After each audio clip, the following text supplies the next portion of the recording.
교회 소식은 주보를 참조해 주시기 바라겠고요.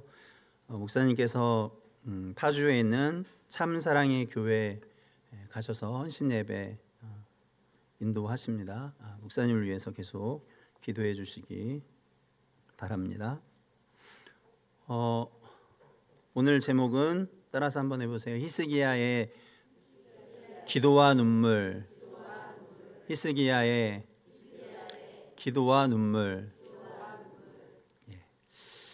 어떻게 생각하면 오늘 히스기야가 하나님께 이렇게 기도하고 응답을 받았구나 하는 그런 내용으로 설교가 진행되겠다 하는 그런 생각을 하실 분들도 있으리라 그렇게 생각을 합니다. 근데 저는 히스기야의 믿음, 그리고 히스기야의 기도와 눈물, 그리고 히스기야의 교만이라는 그런 세 가지 주제를 가지고 함께 말씀을 나누려고 합니다. 히스기야가 왕이 되어서 처음으로 한 일은 뭐냐면 성전을 여는 일이었습니다. 왕이 되어서 얼마 지나지 않아서 그가 성전문을 열었다 하고 성경은 말씀해 주고 있어요. 그러면 그 전에 성전의 상태는 어땠다는 겁니까? 성전이 닫혀 있었다는 거예요. 성전이 닫혀 있었다는 것은 예배가 하나님께 올려지지 못했다는 것을 의미하기도 합니다. 왜 그랬을까요? 히스기야의 아버지가 누구입니까? 아시는데 모르는 척 하시는 겁니까? 아니면 진짜 모르는 겁니까? 네. 여러분 혹시 들어보셨습니까? 아하스라고? 아하스가 히스기야의 부왕이에요. 아버지였어요. 그 부왕인 아버지가, 그 아하스가 성전 문을 폐쇄했어요. 성전 문을 닫아버리고 성전에 있는 기구들을 파괴하고, 그리고 그 성전을 매우 더럽혔어요. 예배를 드리고 싶어도 예배 가운데로 나아갈 수 없었습니다. 아하스의 통치 기반은 하나님을 의지하는 것이 아니었어요. 오히려 이방신들을 위하고, 특히 바알을 위하고, 그리고 바알에게 분향하고 제사하는 그런 사람이었던 거예요. 어느 날 이사야가 고난을 당하고 있는 이 남유다, 이 백성들 이대로 놔두면 안 될 것 같으니까 이대로 계속 나가다가는 정말 어려움에 처할 수밖에 없는 그런 상황에 놓여질 수밖에 없다고 생각한 나머지 이사야가 찾아가요. 아하스를 찾아가서 여호와께 징조를 구하라고 그렇게 이야기를 합니다. 근데 아하스가 뭐라고 대답했냐면, 나는 여호와께 징조를 구하지 않겠습니다. 여호와를 시험하지 않겠습니다 하고 그렇게 말을 해요. 그렇게 아하스가 말하는 것을 들어보면 이 사람이 참 겸손하구나 하는 생각을 할 수도 있지만, 아하스는 그것이 겸손해서 나오는 말이 아니라 믿는 구석이 따로 있었어요. 어떤 믿는 구석이었을까 하고 성경을 이렇게 보니까 역대기 하에 있는 말씀 보니까, 역대 하에 있는 말씀을 보니까 그가 아수르 왕을 의지한 거예요. 그러니까 눈에 보이지 않는 하나님을 의지하기보다, 그 하나님께 징조를 구하기보다, 내가 그 시대의 패권자였던, 그 당대의 패권자였던 아수르를 의지할 때, 아수르의 왕을 의지할 때 실질적인 도움을 받을 수 있다는 그런 생각을 했던 모양이에요. 그러면 결국은 도움을 받았나? 도움을 받지 못했어요. 성경은 뭐라고 말하고 있냐면, 이렇게 말합니다. 예레미야 17장 5절에 여호와께서 이같이 말씀하시니라. 무릇 사람을 믿으며 육신으로 그의 힘을 삼고 마음이 여호와에게서 떠난 그 사람은, 따라서 한번 해봅시다. 저주를 받을 것이라. 저주를 받을 것이라. 예. 아하스가 의지했던 대상이 누구예요? 예, 아수르 왕이에요. 성경에 보니까 사람을 믿으며 도와줄 거라고 믿었어요. 아수르 왕이 자기를 도와줄 줄 알았어요. 자, 북쪽 이스라엘은 베가가 다스리고 있었는데, 이 베가가 아하스에게 그리고 남유다에 실질적인 위협을 주는 그런 존재였어요. 아람의 왕 르신이 또 남유다의 실질적인 위협이 되는 그런 존재였어요. 주변에 있는 에돔은 달랐을까요? 에돔도 이 남유다의 실제적인 위협을 가하는 그런 존재였고, 블레셋도 마찬가지였어요. 그러니까 유다는 사방으로 적이에요. 그리고 누구 하나 도와줄 수 없어요. 애굽이 도와줄 수 있습니까? 애굽도 도와줄 수 없어요. 오히려 이 아하스 왕이 하나님을 의지하지 않고, 하나님을 바라보지 않고, 하나님의 도우심을 구하지 않고, 오히려 아수르 왕의 도움을 구하려고 할 때 더 큰 그런 위기가 그에게 찾아오고 말았어요. 유다에 찾아오고 말했어요. 그래서 히스기야가 왕이 된 이후에 이렇게 말하는 것을 보게 되는데요. 역대하 29장 6절부터 8절에 히스기야가 이렇게 이야기합니다. 우리 조상들이 범죄하여 우리 하나님 여호와 보시기에 악을 행하여 하나님을 버리고 얼굴을 돌려 여호와의 성소를 등지고 또 낭실문을 닫으며 등불을 끄고 성소에서 분향하지 아니하며 이스라엘의 하나님께 번제드리지 아니하므로 여호와께서 유다와 예루살렘에 진노하시고 내버리사 두려움과 놀람과 비웃음거리가 되게 하신 것을 너희가 똑똑히 보는 바라 하고 이렇게 말하고 있어요. 이게 누구의 말입니까? 히스기야가 이스라엘 남유다 백성들을 향해서 말한 내용이에요. 과거에 아하스 시절에 아하스뿐만 아니라 모든 백성들이 여호와의 성소를 등지고 하나님을 떠나고 하나님을 버리니까 그 화가 자기들에게 미치는 거예요. 아수르에게 도움을 청했는데 아수르가 오히려 유다를 공격했어요. 이게 얼마나 참 아이러니한 그런 일입니까? 도와달라고, 원군을 좀 보내달라고 그랬는데 결국은 하나님께서 말씀하신 대로 되잖아요. 사람을 믿으며, 그죠? 육신으로 그의 힘을 삼고 마음이 여호와에게서 떠난 사람에게는 저주가 임하는 거예요. 블레셋으로부터, 에돔으로부터, 블레셋 아까 얘기했나요? 예. 그리고 결국은 아수르로부터도 그런 위기를 당하고 결국은 망하는 자리에까지 이를 수밖에 없는 것이, 그것이 유다의 현실이었던 거예요. 어떻게 왕이 돼서, 그것도 다른 나라의 왕이 아니에요. 북이스라엘의 왕이 아니에요. 남유다의 왕이에요. 남유다의 왕이 어떻게 그 성소의 문을, 성전 문을 폐쇄시킬 수가 있습니까?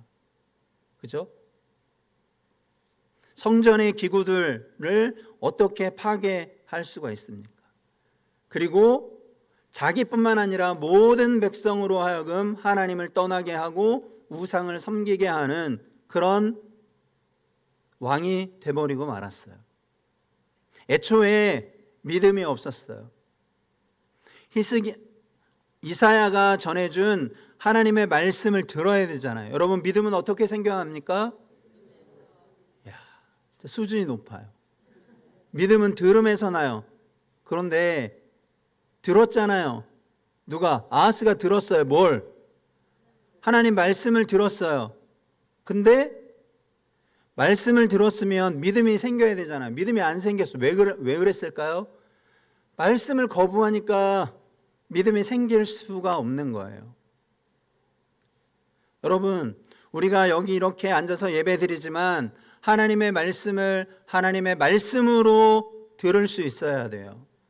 그 말씀을 거부하면 아무리 오랜 시간 예배를 드리고 오랜 기간 동안 예배드리고 말씀을 들어도 말씀을 거부하는데 어떻게 믿음이 우리 안에 쌓일 수가 있겠습니까?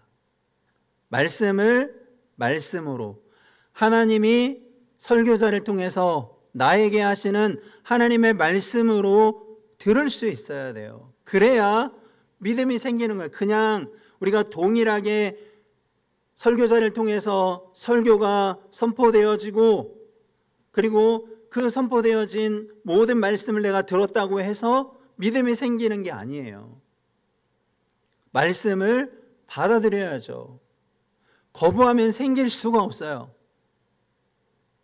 사랑하는 여러분, 우리가 하나님의 말씀을 들을 때에 그 말씀을 거부하지 마시고 그 말씀이 지금 내게 하시는 하나님의 말씀으로 들을 수 있게 되기를 바랍니다. 히스기야가 성전문을 활짝 열었어요. 그리고 성전을 정결하게 했어요. 그리고 지금까지 중단되어져 왔던 유월절을 성대하게 치러냈어요. 각 곳에 세워진 그런 우상의 제단을 다 찍어내었어요. 바알 섬기던 그 바알 신상을 찍어냈어요. 아세라 목상을 찍어냈어요. 모세가 세웠던 그 놋뱀, 그것을 사람들이 보고 그것을 향하여 분향하게 되니까 그것도 찍어내었어요. 없애버렸어요. 여러분, 그것은 쉬운 일이 아니에요. 히스기야가 왕이지만 부왕 시대에 함께 했던 그런 사람들이 시퍼렇게 살아있는데 그런 개혁을 일으키는 것이 쉬운 일이 아니에요. 우리가 지금껏 바알을 섬겼는데, 지금껏 우리가 다메섹의 신들을 섬겼는데, 이 아하스가요 다메섹 신상들을 섬겼어요. 다메섹으로 인해서 고통을 당했을 때 아하스가 뭐라고 말했는지 여러분 아십니까? 다메섹의 신들이 다메섹을 도와줬으므로 우리도 다메섹 신들을 섬기면 그 다메섹 신들이 우리를 도와주지 않을까 하는 잘못된 생각을 하고 있었던 거예요. 히스기야가 왕으로 등극해서 제일 먼저 한 일이 성전문을 열고 성전을 수리하고 성전을 정결하게 하는 일을 행했어요. 그리고 그는 지금까지 중단되어져 왔던 유월절을 성대하게 치렀어요. 여러분, 히스기야의 이런 행동이 남유다 백성들에게 주는 메시지는 무엇이었을까요? 따라서 한번 해봅시다. 여호와께 돌아오라. 여호와께 돌아오라. 예, 여호와께 돌아오라는 거예요. 그래서 하나님을 예배하고 하나님을 섬기고 하나님을 높여드려야 할 사람들이 바로 남유다 백성이라는 것을 그런 개혁을 통해서 메시지를 주고 있는 겁니다. 자, 여러분, 히스기야가 이렇게 할 수 있었던 것은 결국 그 안에 뭐가 있었다는 겁니까? 하나님을 향한 두자. 뭐요? 믿음이에요. 믿음. 처음에 믿음 자신 있게 하다가 제가 두자예요 딱 그랬더니 믿음 소리가 작아졌어. 믿음이에요. 믿음. 그죠? 그러면 히스기야가 가졌던 이런 믿음이 어떻게 형성되었을까요?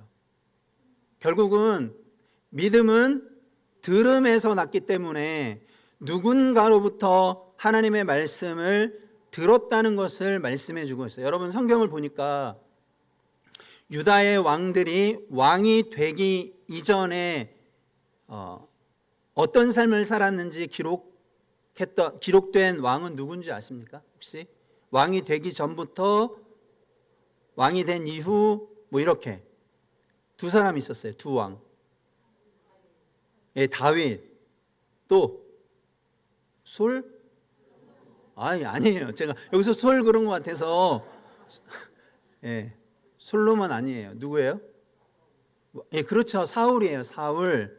예, 사울이 왕이 되기 전에, 다윗이 왕이 되기 전에 그들의 삶에 대해서 성경은 말하고 있지만 그 이후에 솔로몬이 왕이 되기 전에 그런 얘기가 없어요. 르호보암 아니에요. 아비야 아니고 아사도 아니에요. 외웠는데 생각이 안 나네요. 여호사밧 아니에요. 우시야 아니고 아마샤 아니고 요담도 아니에요. 아무도 사울과 다윗 외에는 그 전에 어떤 삶을 살았는지 전혀 기록하고 있지 않아요. 왕이 된 이후에 대한 행적이 열왕기 상이나 하에, 역대기 상이나 하에 그렇게 기록되어 있지 사울과 다윗에는 기록되어져 있는 게 없어요. 그러면 왕이 되자마자 히스기야가 믿음을 딱 가지고 믿음의 행동을 취한 것이 아니라는 거예요. 잘못 생각할 수 있지만 히스기야는 왕이 되기 이전부터 하나님의 말씀을 들었어요. 성경은 누가 하나님의 말씀을 전해 주었는지에 대한 그런 구체적인 말씀은 없어요. 그런데 제가 보니까 미루어 추측해 볼 때 이사야가 아니었을까 하는 그런 생각을 해요. 왜냐하면 아하스가 왕이었을 때에도 이 이사야가 징조를 구해라 하는 하나님의 말씀을 전달한 것으로 보아 히스기야가 왕이 되기 이전부터 말씀의 영향력을 발휘하지 않았을까 하는 그런 생각을, 합리적인 생각을 해보는 겁니다. 성경은 그렇게 명시되어 있지는 않아요. 누군가로부터 하나님의 말씀을 들었다는 거예요. 하나님의 말씀을 들으니까 그 말씀이 자기에게 하시는 하나님의 말씀으로 들어, 그래서 그 안에 믿음이 생긴 것이고, 결국은 우리 남유다가 나아가야 할 방향은 하나님께로 돌아가는 것, 그죠? 성전문을 열고 더럽혀진 그 성전을 정결하게 하고 수리하고, 그래서 예배 가운데로 나아가게 하는 것, 그것이 우리 유다가 살 길이라는 것을 그가 확신하지 않았다면 어떻게 이런 일을 벌일 수 있냐는 것이죠. 여러분, 그래서 중요한 건, 우리 목사님도 늘 말씀하시지만 중요한 건 뭐예요? 중요한 건 믿음 이전에 말씀이죠. 말씀, 그죠? 말씀. 들음. 죄송합니다. 믿음 그 전에 들음, 그 듣는 게 말씀이에요. 말씀을 들어야 돼요. 말씀이 너무너무 중요해요. 그죠? 계속해서 말씀에 대해서 이야기를 해도 그 말씀이 싫으면 안 돼요. 왜냐하면 그 말씀이 그렇게 중요하기 때문에 그래요. 사랑하는 여러분, 우리가 하나님의 말씀을 잘 경청하여 들을 수 있게 되기를 바랍니다. 설교를 통해서 하나님이 나에게 하시는 말씀이라고 믿음으로 받아들일 수 있게 되기를 바랍니다. 그래야 믿음이 자라는 거예요. 그래야 믿음의 역사가 삶 속에서 히스기야처럼 나타날 수 있는 겁니다. 두 번째로 히스기야의 기도와 눈물입니다. 자, 여러분, 히스기야가 왕으로 유다를 통치하는 그런 시기에 참 세계적으로 되게 격변하는 그런 시대였다고 할 수 있어요. 자, 아수르가 북이스라엘을 멸망시켰어요. 히스기야가 즉위한 지 몇 년 되지 않아서 북이스라엘이 아수르에서 멸망당하게 돼요. 자, 여세를 몰아서 남유다를 침공하게 됩니다. 그래서 여러 성읍들을 무너뜨리고 예루살렘을 에워쌌어요. 이럴 때 히스기야가 할 수 있는 게 별로 없는 거예요. 그러니까 제발 물러가라고, 그리고 당신이 어떤 조공을 요구해도 우리가 그것을 다 들어드리겠습니다 했어요. 그래서 아수르 왕이 은 300달란트와 그리고 금 30달란트를 내게 한 거예요, 조공으로. 근데 유다가 그때 그렇게 금 30달란트를 준비할 만한, 은 300달란트를 준비할 만한 경제적인 여력이 없었어요. 그래서 금이 모자라니까 어떻게 했을까요? 성전에 입혔던 금을 긁어내는 거예요. 그래서 내게 했던 그 수량만큼 맞춰서 줘야 되니까. 아니, 그랬으면 좀 속된 말로 돈 받아 먹었으면 한동안 좀 잠잠하지, 그게 아무런 소용이 없는 거예요. 그리고 다시 유다를 침공합니다. 이럴 때 히스기야가 하나님 앞에 엎드릴 수밖에 없는 거예요. 그죠? 하나님 앞에 엎드렸어요. 온갖 하나님을 향한 모욕을 사네립이 랍사게를 통해서 이스라엘 백성들을 모욕하고 히스기야 왕을 모욕하고 그리고 그들의 하나님 여호와를 모욕하는 이런 모욕을 듣고서 견딜 수 없는 거예요. 그리고 하나님 앞에 무릎을 드리는 것이죠. 사네립으로부터 항복하라는 편지를 받아듭니다. 항복해야 될까요? 말아야 될까요? 우리가 그런 왕의 입장에서 어떻게 해야 될까요? 우리가 왕이라면 여러분이 다 믿음을 가지고 있으니까, 그죠? 히스기야처럼 쫙, 하나님 앞에 무릎 쫙 꿇고 멋있게. 히스기야가요, 그 편지를 딱 들고 성전에 딱 올라서 쫙 펴요. 그리고 하나님 앞에 기도해요. 할 수 있는 방법, 물론 할 수 있는 방법이 있다고 하더라도 히스기야는 기도를 했을 거예요. 기도해요. 하나님이 뭐라고 말씀하셨을까요? 우리가 다 알아. 그죠? 19장 34절에 이런 말씀이 기록되어져 있습니다. 내가 나와 나의 종 다윗을 위하여 이 성을 보호하여 구원하리라 하셨나이다 하였더라. 펼쳐놓고 기도했어요. 하나님 도와주십시오. 그리고 하나님이 이사야를 통해서 히스기야에게 내가 이렇게 하겠다 하고 말씀하시면서 34절에 이런 말씀을 하신 거예요.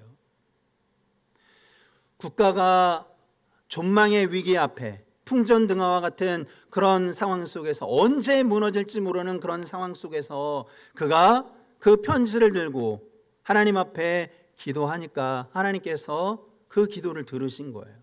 그리고 보호해 주시겠다고 말씀하셨어요. 결국은 사네립이 물러가게 될 거야.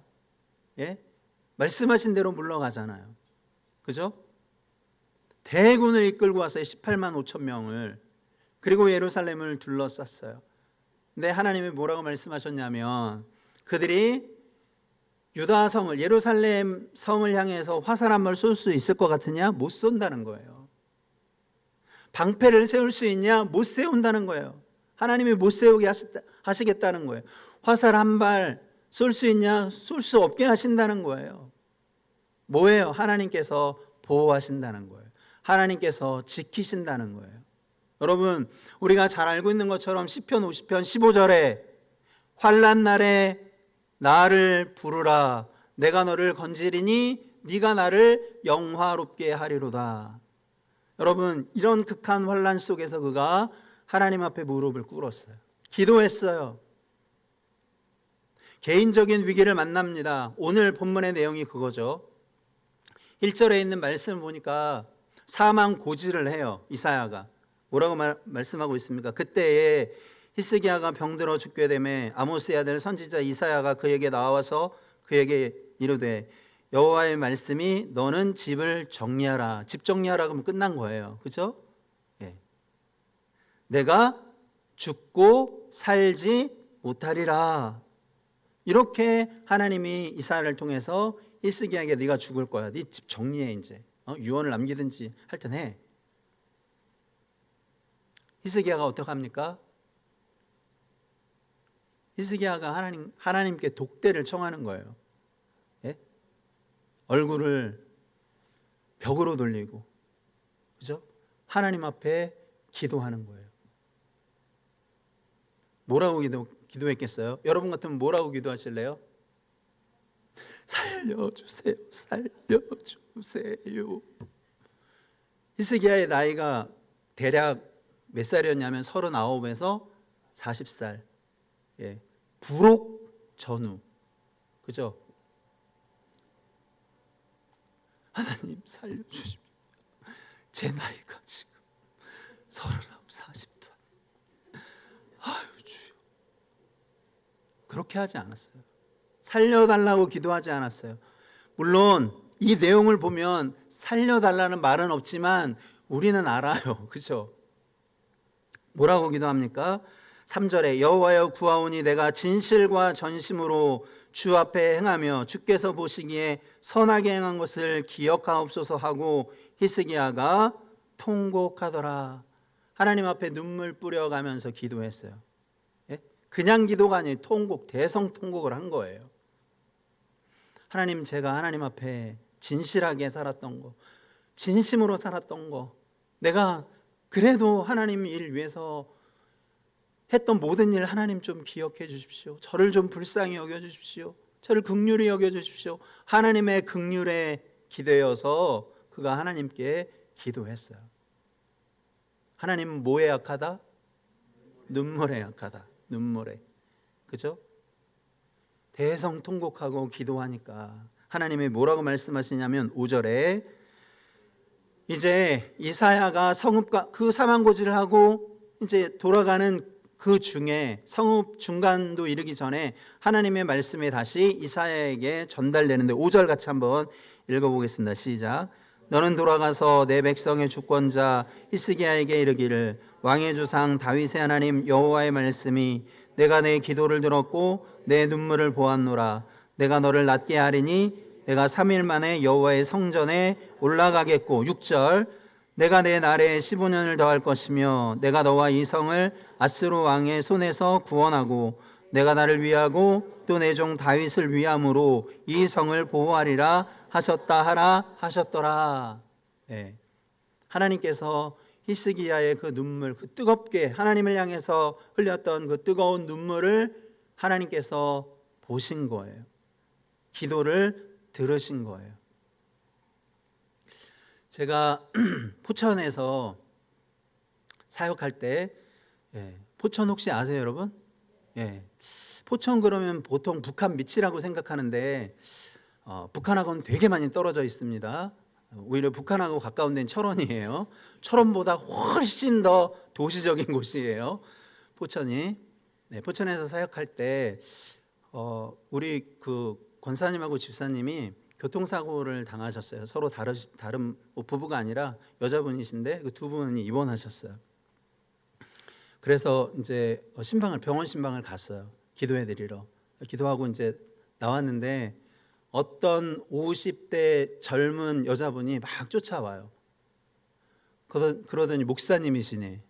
알아서 뭐 하려고 라고 말하고 싶었지만 목사 맞다고 얘기를 했더니 오셔서 우리 딸을 위해서 좀 기도해 달라는 거예요. 그 병실, 우리 권사님하고 집사님 입원하셨던 병실 그러니까 병실 같은 병실에 있었는데 그 침상 바로 맞은편에 있었어요. 근데 그 친구가 병원에 입원하게 된 경위가 있는데 그 어머니가 그 앞에서 차가 오는지 모르고 그 앞지르기라 그래야 되나요? 네, 빨리 가려고 하다가 반대편에서 오는 차를 못 보고 그 반대 방향에서 오는 차하고 부딪힌 거예요. 근데 뭐 큰 사고는 아니었어요. 근데 어쨌든 본인은 괜찮은데 딸이 좀 다친 것 같아요. 그리고 피해자들도 있고 병원에 입원했는데 피해자도 그 병원에 가해자는 아니지만 어쨌든 가해자의 딸이잖아요. 병원에 입원했어요. 근데 그 피해자 분들의 그 딸이 그 친구한테 온 거예요. 와가지고 떡을 주는데 여러분 무슨 떡인지는 제가 잘 모르겠어요. 근데 그 떡을 손으로 조물딱 한 거예요. 그러면 흰 떡이 어떻게 되겠어요? 예, 시커매졌을 거 아니에요. 그 떡을 먹으러 줬는데 이 친구가 안 먹으면 되잖아요. 근데 자기는 가해자인 거야. 가해자. 그러니까 피해자가 주니까 그거 안 먹을 수는 없는 거야. 뭐 안 먹어도 되지만 되게 미안한 마음 가지고 그걸 먹었는데 씹지 않고 삼킨 거예요. 그러니까 목에 걸려버렸네. 그래서 기도해 주러 딱 가는데 손을 보라는 거예요. 손이 이 손톱 있는 데가 시퍼래. 저는 처음 봐요 그런 게. 양손이 다 시퍼렇게 되어 있는 거예요. 야, 보는데 무섭더라고요. 기도해 달래요. 토하고 싶어도 토가 나오지를 않는다는 거예요. 그래서 기도했어요. 기도하고 얼마 지나지 않아서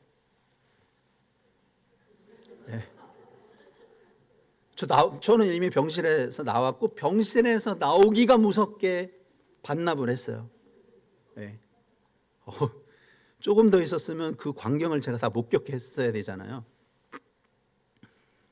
그러더니 제 20년 넘은 거라 기억에 오류가 있을 수는 있어서 정확하게 뭐라고 말씀드리기는 어렵지만 자기 딸이 살았다는 거예요. 누가 하시는 거예요? 하나님이 하시는 거예요. 그죠? 그 어머니의 그 절박한 그런 심령을 하나님이 보신 거예요. 울상이야. 다 죽어가. 엄마가 그 딸 때문에 딸이 더 죽어가고 있구만. 네? 여러분, 그런 환난의 상황 속에서, 그죠?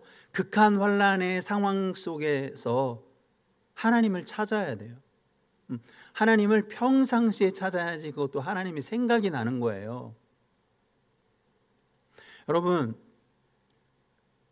히스기야가 성전문을 열어서 이스라엘 백성들로 하여금 돌아와서 하나님을 예배해야 합니다. 하나님께 영광을 돌려야 합니다. 우리가 하나님을 섬겨야 합니다. 했던 사람이잖아요. 그죠? 성전을 수리해서 더럽혀진 그 성전을 깨끗하게 정결하게 하는 일을 했어요. 유월절을 크게 지켰어요. 온갖 우상들을 다 파괴하고 오직 하나님만 섬기기로 그렇게 다짐했어요. 그런 사람에게도 환난은 찾아오더라는 거예요. 우리가 예수님 잘 믿는데, 그죠?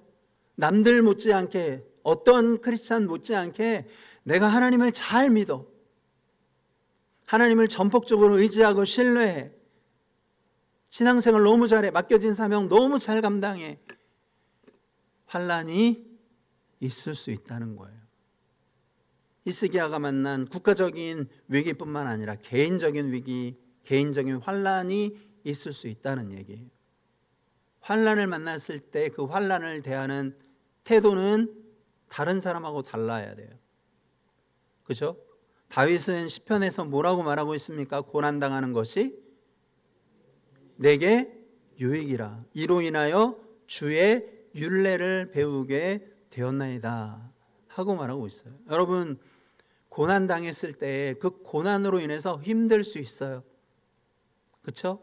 그 환난으로 인해서 정말 주저앉고 싶고 실망스럽고 나한테 어떻게 이런 일이 일어날 수 있을까 할 수 있지만, 그런 상황, 그런 믿음을 정말 하나님을 향한 그 뜨거운 마음을 가지고 있어도 환난은 당한다는 거예요. 환난을 대하는 태도, 고난을 당하는 태도가 달라야 된다는 거예요. 하나님 앞에 무릎을 드리고 하나님께 독대를 청하는 거예요. 하나님의 긍휼에 잇대어서, 하나님의 긍휼에 기대어서 하나님께 기도하는 거예요. 눈물을 흘리면서. 하나님이 제일 약한 건 눈물이에요. 그렇게 기도했더니 하나님께서 히스기야를 살리시는 거예요. 여러분, 히스기야를 살린 거 되게 중요해요. 그냥 히스기야가 살아난 것뿐만 아니라 하나님이 다윗에게 허락하셨던 그 언약이 자칫하면 끊어질 수 있는 그런 상황이었어요. 그렇죠? 아들이 없었기 때문에. 아니, 그럼 그 아들, 중요한 아들인데 그놈 새끼가 어떻게 삶을 살았는지 여러분 아시죠? 아하스를 뛰어넘는 악한 왕이에요. 므낫세가 12살에 왕 위에 올라서 온갖 사악한 짓은 다 아버지하고 어쩌면 그런 정반대의 길을 걷는지, 불신앙의 길을 걷는지, 할아버지 보지도 못했을 텐데 그 할아버지보다 더 악한 그런 왕이에요. 근데 나중에 므낫세가 회개하고 포로로 끌려가서 거기서 환난을 당할 때 하나님 앞에 기도했더니 하나님께서 그래도 므낫세를 긍휼히 여기시고 불쌍히 여기셔서 그 바벨론의 포로에서 그 포로 생활에서 돌아오게 그렇게 하나님이 은혜를 베풀어 주셨고 다시 왕으로 살 수 있게 하셨어요. 그리고 다윗의 언약이 끊어지지 않도록 하셨다는 거예요. 사랑하는 여러분, 환난을 당할 때, 고난을 당할 때 우리가 잘 믿고 있지만 신앙생활 잘하고 있지만 그런 가운데도 환난이 찾아온다는 것을 인정하고 하나님의 긍휼에 잇대어서 하나님의 긍휼에 기대어서 하나님 앞에 기도하는 그런 은혜가 있게 되기를 바랍니다. 마지막으로 히스기야의 교만입니다. 여러분, 이 정도 됐으면 하나님을 드러내야 되잖아요. 하나님을 나타내야 되잖아요. 히스기야가 정말 믿음의 사람이었고 기도의 사람이었어요. 근데 그 믿음이 한결같아야 되잖아요. 근데 한결같지 못했어요. 바벨론으로부터 사신이 도착해요. 병이 나았다는 소문을 듣고 또 위로도 하기도 하고 또 함께 편먹고 아수를 좀 물리치자 하는 그런 마음을 가지고 왔어요. 먼 곳에서 히스기야에게 찾아온 것, 유다 사회에서 먼 곳에서 찾아온 것은 되게 기쁜 일이에요. 되게 좋은 일이에요. 네. 바벨론의 왕의 사자가 왔다는 것은 이것은 자기를 알아주는 거예요. 그리고 전략적 파트너로 삼았다고 그렇게 생각을 하는 거예요. 여러분, 사네립의 군사, 그러니까 아수르 왕의 군사를 물리친 분은 하나님이시지 히스기야가 아니에요. 그죠? 그 18만 5천 명, 거의 20만 명 되는 그런 대군이 하룻밤 만에 송장되는 것 하나님의 은혜라고요. 하나님의 도우심이라고요. 하나님이 아니시면 할 수가 없는 일이에요. 하나님을 드러내야 되잖아요. 자기의 병고침을 받았어요. 자기가 잘나서가 아니에요. 하나님이 긍휼히 여기셨기 때문이에요. 하나님이 불쌍히 여기셨기 때문이에요. 근데 하나님을 나타내지 않아요. 우리가 아수르를 물리친 것은 하나님의 도우심이었습니다. 하나님이 우리와 함께 하셨고 우리를 불쌍히 여기셨기 때문입니다. 하고 하나님을 드러내야죠. 내가 죽을 병에서 나았다고 당신이 와서 나를 위로하는데 나를 살게 하신 분, 나를 다시 살게 하신 분, 그분은 하나님이십니다. 역대하에 있는 말씀을 보면 하나님께서 히스기야에게 복을 주셔서 재산을 풍성하게 하셨대요. 하나님께서 하시는 일이에요. 자기의 어떤 노력이나 아니면 자기의 어떤 정책이나 이런 것들을 통해서 얻어진 그런 수익이나 재산이 아니라는 거예요. 누가 주셨다고요? 하나님이 주신 거예요. 그러면 누구를 드러내야 돼요? 하나님을 드러내야 되는 거예요. 하나님이 저희에게 이런 은혜를 주셨습니다. 해야죠. 근데 그러지 않았어요. 궁에 있는 모든 것 다 보여주고 우리가 이렇다고 내 업적을 좀 보라고, 내가 아수르를 물리쳤다고, 내가 이렇게 나았다고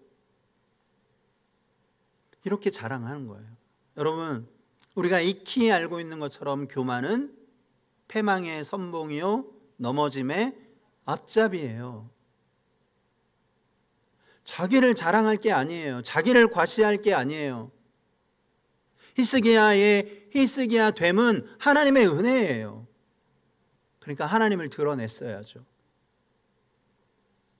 사랑하는 여러분, 우리의 믿음이 한결같을 수 있게 되기를 바랍니다. 여기까지 온 것 모든 것이 하나님의 은혜이고 하나님을 드러내야 하고 하나님을 나타내야 되는 거예요. 하나님이 하셨습니다. 우리 교회를 하나님이 하고 계십니다. 저의 삶을 하나님이 이끌어 가고 있습니다. 나의 나됨은 나에게 있는 것이 아니라 하나님에게 있습니다라고 그렇게 고백할 수 있어야 돼. 그래서 하나님을 드러내야 돼요. 하나님을 나타내야 돼요. 그렇게 하나님 되심을 드러내는, 하나님을 자랑하고 하나님의 이름을 높이는 그런 삶을 우리가 살아갈 수 있게 되기를 바랍니다.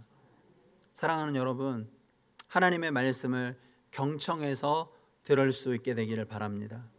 그래서 그 말씀을 통해서 우리의 믿음이 부요하게 되어지고, 그리고 환난을 당할 때 정말 위기의 그런 순간, 그런 상황 속에서 하나님을 찾고 구할 수 있게 되기를 바랍니다. 하나님의 긍휼에 잇대어서, 하나님의 그 긍휼에 기대어서 하나님 앞에 기도할 수 있게 되기를 바랍니다. 그럴 때 하나님의 은혜가 우리 가운데 부어지게 되는 거예요. 우리의 믿음이 또한 한결같을 수 있게 되기를 바랍니다. 겸손히 하나님을 드러내고 하나님을 자랑하고 하나님을 나타내는 그런 삶을 살게 될 우리 모두가 되시기를 예수님의 이름으로 축원합니다.